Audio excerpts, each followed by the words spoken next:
இந்த பணம் வந்து நம்மக்கிட்ட சேரணும் தங்கணும் அப்படின்னா அதுக்கு நம்ம என்ன பண்ணலாம்? அதுக்கு குலதெய்வ காரணம். குலதெய்வம் அனுகிரகம் நம்மளுக்கு ரொம்ப பலமாக இருந்துச்சுன்னா சின்ன பணமாக இருந்தால் நம்மக்கிட்ட சேமிப்போடு இருந்து அதை நம்ம வந்து ரெட்டிப்பாக பண்ணுவோம். பெரும் பணமாக இருந்தாலும் நம்மக்கிட்ட அது தங்காது. இப்போ இயற்கையிலேயே எனக்கு வசதி இல்லை, அந்த கடன் அவங்க கர்மா. அப்போது அந்த கர்மாவே அவங்க அனுபவிச்சு தான் ஆகணும்.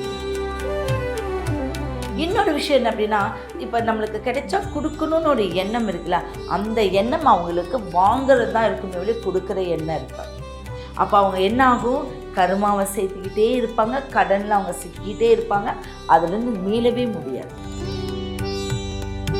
இந்த கடன்லேருந்து வெளிப்பட்டு வர்றதுக்கு ஏதாவது பரிகாரங்கள் சொல்ல முடியும்? நல்ல கடனாக இருந்தால் கண்டிப்பாக பரிகாரத்தின் மூலியமாக வெளியில் வந்துடலாம். யாருக்காவது பூத கணங்கள்னா என்னன்னு தெரியுமா? குபேர பகவானுக்கே பூதகணங்கள் உண்டு. அவங்க தான் சங்கநிதி பத்மினி.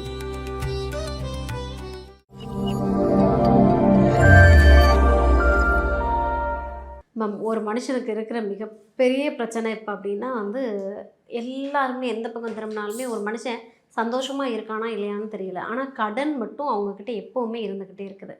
இப்போ எவ்வளோ தான் நான் சம்பாதிச்சாலும் என் கையில் வந்து அந்த பணம் நிற்க மாட்டேங்குது, கடன் மட்டுமே வந்துக்கிட்டு இருக்குன்னு நிறைய கவலைகள் இருக்குது. இந்த கடன் வர்றதுக்கு முதல்ல என்ன காரணம்? கடன் அப்படின்னாவே வந்து இப்போ ஜாதகம்னு எடுத்துக்கிறதா இல்லை அவங்களுடைய வம்சாவளின்னு எடுத்துக்கிறதா, ரெண்டு விஷயம் இருக்குது. ஓகே. இப்போ கடன்னா நம்மளை மீறின ஒரு விஷயம் செஞ்சு கடன் ஆகிறது. இப்போ இயற்கையிலேயே எனக்கு வசதி இல்லை, என்னால் படிக்க முடியல, என்னால் அதுக்கு தகுந்த வேலைக்கு போக முடியல, நான் ஏதோ ஒரு கூலி வேலை செய்கிறேன், அந்த கடன் அவன் கர்மா. ஓகே. அப்போது அந்த கர்மாவே அவங்க அனுபவிச்சு தான் ஆகணும். அப்போ அந்த கர்மா எங்கேருந்து நிர்ணயிக்கப்பட்டது? தாயோடைய வயிற்றில் இருக்கும்போதுலேருந்து நிர்ணயிக்கப்பட்டது. ஓகே. பிறந்ததுக்கப்புறம் கிடையாது. அவர் ஒரு தாயோட வயிற்றுக்குள்ளே ஒரு கரு உருவாகும் போது தந்தையினுடைய கர்மா பாதி அவங்களுக்கு, வெளிவரும்போது பாதி. அப்போ முழு கர்மாவே அனுபவிக்கிறாங்க. இப்போ தந்தை செல்வ செழிப்போடு இருந்தால் இவர் ஏன் கடனில் படணும்? புரியுதுங்களா? அப்போ தந்தையோடைய கர்மா தன்னுடைய மகனுக்கு வருது. சொத்து எப்படி வந்து தந்தை சொத்து எப்படி மகனுக்கு வருதுன்னு நிர்ணயிக்கப்படுதோ அதே மாதிரி கர்மாவும் அவங்க அனுபவிச்சே தீரணும். இது உண்மையான ஒரு விஷயம். ஓகே. புரியுதுங்களா? சரி, நெக்ஸ்ட் என்ன அப்படின்னா கடன். இப்போ ஆடம்பரம். இப்போ இன்றைக்கி ஒரு 10 lakhs என்னால் வந்து ஒரு விஷயத்த பண்ணணும் அப்படின்னா நம்மளுடைய மனம் என்ன பண்ணும்? அதிகமான ஒரு 20 lakhs கொண்டு போய்விடும்.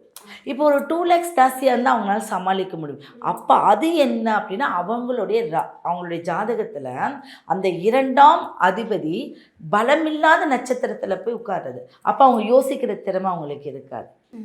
பார்த்துக்கலாம். இன்னொரு விஷயம் என்ன அப்படின்னா, இப்போ கடன் வாங்குறாங்க, இப்போ நம்மளுக்கு கிடைச்சா கொடுக்கணும்னு ஒரு எண்ணம் இருக்குல்ல, அந்த எண்ணம் அவங்களுக்கு வாங்குறது தான் இருக்குமே ஒழிய கொடுக்குற எண்ணம் இருக்காது. அப்போ அவங்க என்ன ஆகும், கர்மாவை சேர்த்துக்கிட்டே இருப்பாங்க, கடனில் அவங்க சிக்கிட்டே இருப்பாங்க, அதுலேருந்து மீளவே முடியாது. அப்போ அந்த 2ஆம் அதிபதி பாவ கிரகங்களுடைய பார்வையோ இல்லை பாவ கிரகங்களுடைய அதிபதியிலையோ இருந்துச்சு அப்படின்னா கெட்ட பேரே உண்டாக்கிட்டு இருக்கும். மற்றவங்க அவங்கள டார்ச்சர் பண்ணி இதெல்லாமே இருக்கக்கூடியது. அது ஜாதக கட்டத்தின் மூலியமாக தான் இது நிர்ணயிக்கப்படுது. அது போக அவங்களுடைய பேராசையும் அவங்களுடைய ஒரு அகலக்கால் அப்படின்னு சொல்லுவாங்க. இது கடன். 2 வித கடன் இருக்குது. கர்மாவால் நிர்ணயிக்கப்படுறது, அது வந்து தசாபுத்தியின் காலம், கண்டிப்பாக கடவுளால் அது மாற்றி அமைக்கும். இப்போ ஒருத்தர் வந்து ஒரு மாதிரி டல்லாக இருப்பாங்க, கீழே இருப்பாங்க, திடீர்னு மேலே வந்துடுறாங்க இல்லையா, அது வந்து அது கர்மா, நிரந்தரமான கர்மாவில் இருந்து விடுபடுறது. நம்மளாக ஏற்றுக்கக்கூடிய ஒரு கடன் வந்து ஆட் ஆகிட்டே தான் இருக்கும். அப்போ கடன் அப்படிங்கிறது 2 விஷயத்தில் இருக்குது. ஓகே. இப்போ இந்த கடன்லேருந்து நான் வெளியில் வரணும் அப்படின்னா அதுக்கு நான் என்ன பண்ணலாம்? ஓகே. கடன் அப்படிங்கிறது உங்களுடைய லக்னத்துக்கு 2ஆம் அதிபதி என்னவா இருக்கார். அப்போது நம்மளுக்கு தொழில் ஸ்தானம் சனி பகவான், பணத்தை கொடுக்கக்கூடிய கிரகம் குரு. பெரும் பணம் அப்படிங்கிறது குரு, சிறு பணம்ங்கிறது சுக்கிரன். அப்போ இந்த 2 கிரகங்களும் நல்லா இருக்கா அப்படிங்கிறது ஒரு விஷயத்த பார்க்கணும். அது போக எனக்கு கடனே இருக்கக்கூடாது அப்படின்னா கடன் இல்லாத வாழ்க்கை யாருக்குமே கிடையாது. இதில் ஒரு விஷயம் இருக்குது, என்ன தெரியுங்களா? கடன் பட்டால் நோயற்ற வாழ்வே வாழலாங்கிற ஒரு பழமொழி இருக்குது. ஏன் அப்படின்னா அந்த மன உளைச்சல், ஐயோ அவங்களுக்கு கட்டணும், டியூ கட்டணும், நம்ம குடும்பத்தை பார்க்கணும். ஒருவன் வந்து குடும்பத்திற்காக தன்னுடைய குழந்தைக்காக ஒரு கடன் பட்டால் என்றைக்குமே அவர்கள் கீழே இறங்கினதே கிடையாது. அது நோட் த பாயிண்ட். தான் குடும்பம், நான் பெற்ற குழந்தைக்காக ஒரு கடன் படுறேன், என் குடும்ப வறுமையினுக்காக ஒரு கடன் படுறேன், என்னோட குழந்தை ஒரு நிரந்தரமான வாழ்க்கைக்காக கல்யாணத்துக்கு கடன் வாங்குறாங்க, படிப்புக்கு கடன் வாங்குறாங்க, வீடு அடிக்கடி வீடு மாற்றிட்டு இருப்பாங்க, ஒரு சின்ன ஒரு இடம் அதுக்காக கடன் வாங்குறாங்க. அப்போது அளவான ஒரு விஷயத்துக்கு அவங்க ஒரு தேவைக்கு பூர்த்தி செய்யக்கூடிய ஒரு அளவான விஷயத்துக்கு பண்ணும்போது 100% தசா காலங்களில் ஒரு நல்ல தசை நடக்கும்போது அவங்கள மேல் தூக்கி விட்டுரும். அவங்க அதுலேருந்து விடுபட்டுருவாங்க. அது இல்லாதவங்க தான் ஃபுல்லாக அந்த கடன்லேயே சிக்கிட்டு இருப்பாங்க. Okay, super ma'am. இப்போ வந்து நிறைய பேர், நான் சொன்னேன் ஃபஸ்ட்டு ஆரம்பத்துலேயே உங்ககிட்ட சொன்னேன், என்ன ஒரு பக்கம் கடன் இருந்தாலும் நிறைய பேர் பார்த்தீங்கன்னா நிறைய சம்பாதிப்பாங்க, ஆனால் அந்த பணம் நம்மக்கிட்ட சேரவே சேராது. அப்போ இந்த பணம் வந்து நம்மக்கிட்ட சேரணும், தங்கணும் அப்படின்னா அதுக்கு நம்ம என்ன பண்ணலாம்? அதுக்கும் குலதெய்வ காரணம். ஓகே. குலதெய்வம் அனுகிரகம் நம்மளுக்கு ரொம்ப பலமாக இருந்துச்சுன்னா, சின்ன பணமாக இருந்தால் நம்மக்கிட்ட சேமிப்போடு இருந்து அதை நம்ம வந்து ரெட்டிப்பாக பண்ணுவோம். பெரும் பணமாக இருந்தாலும் நம்மக்கிட்ட அது தங்காது. அப்போது ஒரு ஜாதகத்தில் 8ஆம் அதிபதி 6ஆம் அதிபதி 10 இந்த 3 கனெக்டட் ஆகும்போது தவறான வழியில் போகக்கூடியது. அப்போ அவங்களுக்கு பணத்தை சேமிக்க முடியாது. இன்னொரு விஷயம் என்ன அப்படின்னா, ஒரு தொழில் செய்வாங்க, இல்லை வீடு கட்டியிருப்பாங்க, பார்ட்னர்ஷிப் போடுவாங்க, இதுலேயும் ஒரு சில பாசிட்டிவ் எனர்ஜி இல்லாமல் நெகட்டிவ் இருந்தாலும் பணம் சேர்க்கக்கூடிய ஒரு அமைப்பு அவங்களுக்கு வராது. சரிங்களா? அதே மாதிரி ஜாதகத்துக்குள்ள லக்னத்தில் மாந்தி இருந்தாலும் என்ன சம்பாதிச்சாலும் மருத்துவ செலவு, விரய செலவு, இப்போ சுப விரயம் வேறு, நல்ல விரயம் வேறு. அப்போ சுப விரயம் அப்படிங்கிறது நம்ம நல்ல விஷயங்கள், அது கார் வாங்கலாம், வீடு வாங்கலாம், கல்யாண செலவு. அதே வந்து மருத்துவ செலவுங்கும்போது அது சுப விரயம் ஆகாது.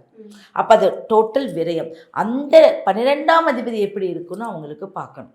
அப்போ இதன் அடிப்படையில் தான் பணம் தங்குமா தங்காதான் அப்படிங்கிறது. அடுத்தது அவங்க வீட்டில் இருக்கக்கூடிய சமையலறை, சாமிரும், இதை பொறுத்தும் பணம் வரவு இருக்குது. ஓகே.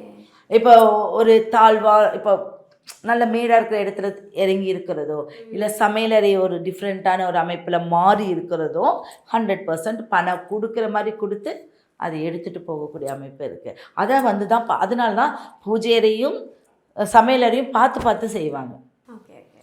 அது நீர் ஒழுகிட்டே இருக்கக்கூடாது. இப்போ ஒரு டேப் இருக்குது, நிறைய பேர் வந்து அதை கண்டுக்கவே இல்லை. நான் பல பேர்த்த பார்த்துருக்கேன். இப்போ யாராவது ஒருத்தருக்கு வராங்கன்னா நான் சொல்வேன், இப்போ ஒரு வாஷ் பேஷன் இருக்குது, அது வந்து அது அப்படித்தாங்க அப்படி சொல்லுவாங்க. அதில் வந்து சொட்டு சொட்டாக நீர். இந்த நீருங்கிறது என்னன்னு நினைக்கிறீங்க? நம்மளுடைய வாழ்க்கையின் ஓட்டம். அப்போ நம்மக்கிட்ட கரைஞ்சிக்கிட்டே போகும். அப்போ எந்த இடத்துலையும் நீர் கசிவு இருக்கக்கூடாது, ஓதம் இருக்கக்கூடாது. சமையலறைக்கு பின்போ பூஜை அறைக்கு பின்போ எந்த ஒரு நீர்த்தேக்கமும் இருக்கக்கூடாது. கண்டிப்பாக உங்களால் பணம் சேர்க்க முடியாது. Okay ma'am. ஃபஸ்ட்டு நான் பேசும்போது சொன்னேன், இப்போ கடன் தான் வந்து ஒரு மனுஷனை வந்து ரொம்ப டெத்தவனாக ஃபீல் பண்ண வைக்கிறது, அதனால் நிறைய பிரச்சனைகள் வருது. இப்போ இந்த கடன்லேருந்து வெளிப்பட்டு வர்றதுக்கு ஏதாவது பரிகாரங்கள் சொல்ல முடியுமா? இப்போ கடன் பட்டுட்டாங்க, நல்ல கடனாக இருந்தால் கண்டிப்பாக பரிகாரத்தின் மூலிமா வெளியில் வந்துடலாம். சூப்பர். பரிகாரம்னு என்ன? தெய்வம் தானே, மந்திரம். ஒரு வாக்கு, நம்ம வந்து ஒரு வாக்கில் ஒரு விஷயம் ஒரு எந்திரம் எழுதி கொடுக்குறாங்க. எக்ஸாம்பிளுக்கு வந்து ஒருத்தர் எந்திரம் எழுதி கொடுக்குறாங்க. இப்படி எந்திரத்தை வச்சுக்கிட்டு அவங்க கடன் தீருமா? தீராது. அந்த எந்திரத்தை ஒரு தந்திரமாக மந்திரத்தின் மூலியமாக தான் ஜெயிக்க வைக்க முடியும். அதனால தான் எந்திரம், தந்திரம், மந்திரம்னு சொல்கிறாங்க. அப்போது அந்த எந்த விஷயத்தையும் மந்திரத்தால் ஜெயிக்க முடியும். அப்போ எந்திரமே இல்லைனாலும் மந்திரத்தால் ஜெயிக்க முடியும் அப்படின்னு சொல்ல. அப்போ கடன் அப்படிங்கிறதும் என்னென்னா குபேரர் தானே. குபேரர் தான் செல்வ செழிப்பு. சரி, இந்த குபேரர் தானே எல்லோரும் வழிபடுறாங்க. யாருக்காவது பூத கணங்கள்னா என்னன்னு தெரியுமா? இப்போ பூத கணங்கள்னு சொல்கிறோம். பூத கணங்கள்னா என்ன சொல்கிறாங்க? ஒரு பொக்கிஷத்தை நீங்கள் என்ன சொல்கிறீங்க? பூதம் காக்குது, இதை தானே சொல்கிறேன். அப்போ அங்கே பொக்கிஷம் இருக்குன்னு தானே அர்த்தம். அப்போ குபேர பகவானுக்கே பூதகணங்கள் உண்டு. அவங்க தான் சங்கநிதி, பத்மநிதி. Okay okay. அப்போது ஓம் சங்கநிதியே நமக, ஓம் பத்மநிதியே நமக, இவங்களை கூப்பிடுங்க, பணப்புழக்கம் உங்களுக்கு வந்துக்கிட்டு இருக்கும். அப்போ அந்த குபேரரை மட்டும் வச்சு வழிபட்டால் பத்தாது. குபேரருடைய அந்த பூதகணங்கள் அவங்க தான் அந்த பொக்கிஷத்தை பாதுகாக்கிறாங்க. அப்போ அவங்கள வழிபடும் போது 8 நிதிமார்கள் இருக்காங்க. இப்போ நம்மளுக்கு வந்து நிதி அமைச்சர்னு சொல்கிறோம் இல்லையா, அந்த மாதிரி குபேரருக்கு நிதி அமைச்சர்கள் 8-9 பேர் இருக்காங்க. அதில் மெயினான விஷயம் சங்கநிதி, பத்மநிதி. இந்த நாயகர்களை நீங்கள் வழிபட்டு இந்த நேமை சொல்லும்போது நிச்சயம் அவங்களுக்கு ஒரு செல்வ செழிப்பு வரக்கூடிய ஒரு பரிகாரம். அடுத்தது அதே பரிகாரம் குபேரரை வந்து ஒரிஜினல் ஸ்டோனில் வந்து வழிபடுங்க. பச்சை கலர் எல்லோரும் வந்து ஒரு இப்போது ஒரு மாதிரி கோல்டன் கலரில் வந்து அது வந்து எந்த உலோகமும் இல்லாதது ஒரு விஷயம், ஆர்டிஃபிஷியல். அது நான் சொல்கிறது வந்து குபேரர் என்ன கலர்னு சொல்கிறீங்க? பச்சை கலரு. அப்போ பச்சை கலர்லேயே ஸ்டோனில் இருக்கார். அதை தேடி பிடிச்சி நீங்கள் வாங்கி அந்த தெய்வத்தை நீங்கள் வந்து குங்குமத்தில் வச்சு வழிபடும் போது சீக்கிரமாக உங்களுக்கு எல்லாமே சக்ஸஸ் ஆகிடும். கடன் சீக்கிரமாக தீந்துடும். பச்சை என்பது செழிப்பு. மேம், இப்போ ஒரு கடன்லேருந்து வெளியில் வர்றதுக்கு என்ன பண்ணுறதுன்னு ரொம்ப அழகாக சொல்லிட்டீங்க. குபேரர் வந்து பணத்துக்கான கடவுளும் தான்.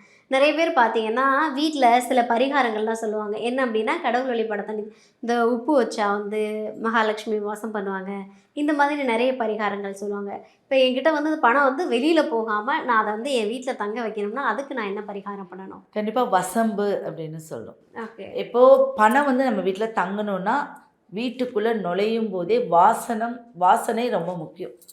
ஒரு கோயிலுக்கு போகிறீங்க, ஸ்மெல் எப்படி இருக்குது? எப்போவுமே ஒரு தெய்வீக மனம். அந்த தெய்வீக மனம் பணம் வைக்கிற இடத்துல இருந்துக்கிட்டே இருக்கணும். நீங்கள் நல்லா நினச்சி பாருங்கள், 100 ரூபாய் நீங்கள் வச்சாலும் அதில் ஜவ்வாது, பச்சை கற்பூரம், ஏலக்காய், பட்டை ஏலக்காய், இதெல்லாமே வாசனை உள்ள ஒரு பொருட்கள். அதில் தெய்வத்துக்கு அதே ஏலக்காய்னா பெருமாளுக்கு உகந்தது. அப்போ இதெல்லாமே பண்ணும்போது என்ன ஆகும்னா, வாசனை இருக்கும் இடத்துல தான் தெய்வம் குடியிருப்பார். அதை ஃபஸ்ட்டு பக்குவமாக வச்சுக்கோங்க. கண்ட இடத்துல பணத்தை இறைக்கிறது, அங்கே வச்சுட்டு இங்கே வச்சுட்டு அந்த மாதிரி இருந்தாலும் பணம் தங்காது. அப்போது நீங்கள் என்ன தான் அதை வச்சு இதை வச்சு உப்பெல்லாம் வச்சாலும் உங்களுக்கு தீராது, அமைப்பு தீராது. அப்போ வாசனை நம்மளுக்கு ரொம்ப முக்கியம். பீரோக்குள்ளே நம்ம சொல்லுவாங்க வசம்பு, சொல்லக்கூடாத வேர்டு அப்படின்னு சொல்லுவாங்க. வசம்பு அப்படின்னாவே வசியம். அப்போது இந்த வசம்பு கூட நீங்கள் பறவைகள் நிறையா வந்து கூடும் தெரியுமா? ஒரு ஒரு மரத்தில் வந்து பலவிதமான பறவைகள், அதில் வௌவால் மட்டும் இருக்கக்கூடாது. அப்போ பறவைகள் வந்து நிறையா கூடுற ஒரு மரமாக பார்த்து அதில் சின்ன சின்ன குச்சிகள், ஒரு 11 குச்சிகளோட சின்னதாக பறிச்சுக்கிட்டு அதில் வசம்பை வச்சு நீங்கள் ஒரு மஞ்சள் துணியில் கட்டி வச்சுட்டா 100% பண சேர்க்கை உண்டாகும். ஏன்னா எங்கெங்கேயோ இந்த மரத்தில் எங்கெங்கேயோ இருக்கக்கூடிய பறவைகள் தானே வருது. அப்போ உங்களுக்கு நீங்கள் தொழில் செய்கிறது வந்து அமோகமாக வரும். சேமிப்பு சேர்ந்து ஒவ்வொரு பறவையும் ஒவ்வொன்றும் சேமிச்சுட்டு வருது இல்லையா? அந்த மாதிரி ஒரு நல்ல ஒரு வைப்ரேஷன் அவங்களுக்கு கிடைக்கும். நில வாசலில் ஒரு விளக்கு வச்சு ஒரு பெண்கள் பழகிட்டாங்கனாலும் அதில் வந்து தெய்வம் உங்களுக்கு கடாட்சம் இருக்கும். தினந்தோறும் பெண்கள் காலையில் எழுந்த உடனே அவங்க ப்ரஷ் பண்ணி நீங்கள் குளிக்கக்கூட வேண்டாம், சின்ன மஞ்சள் ஒரு திருண்டு தட்டில் மஞ்சள் பரப்பி அந்த நாள் நல்ல நாளாக அமையணும், எங்கள் குடும்பம் நல்ல செல்வ செழிப்போடு இருக்கணும்னு நீங்கள் உங்களுடைய குலதெய்வத்துடைய பேரை மட்டும் அதில் எழுதி குட்டி பிள்ளையார் பிடிச்சு சமையல் அறையில் வைக்கணும். ஓகே. அடுத்த நாள் அதை எடுத்து கரைச்சிட்டு திரும்ப வைக்கணும். அவன் வச்சு பார்த்துட்டு வர சொல்லுங்க. மஞ்சள் தானே குரு தானே பணம், பார்வை குரு பார்வை அப்படிங்கிறோம். அப்போ செல்வங்கிறது மஞ்சள் குங்குமம் மஞ்சளே கிடையாது, மஞ்சள் குங்குமம். கண்டிப்பாக அவங்க வீட்டில் தெய்வ கடாட்சம் இருக்கும், பணம் தங்கும், எல்லா பிரச்சனைகளும் ஈஸியாக முடிஞ்சிடும். Okay, super ma'am. ஒரு குடும்பத்தில் வந்து செல்வ செழிப்போட கடன் இல்லாமல் வாழ்கிறதுக்கு என்னென்ன வழிகள் இருக்குதுன்னு நம்ம நேயர்களுக்காக ரொம்ப அழகாக சொல்லியிருக்கீங்க. Thank you so much ma'am.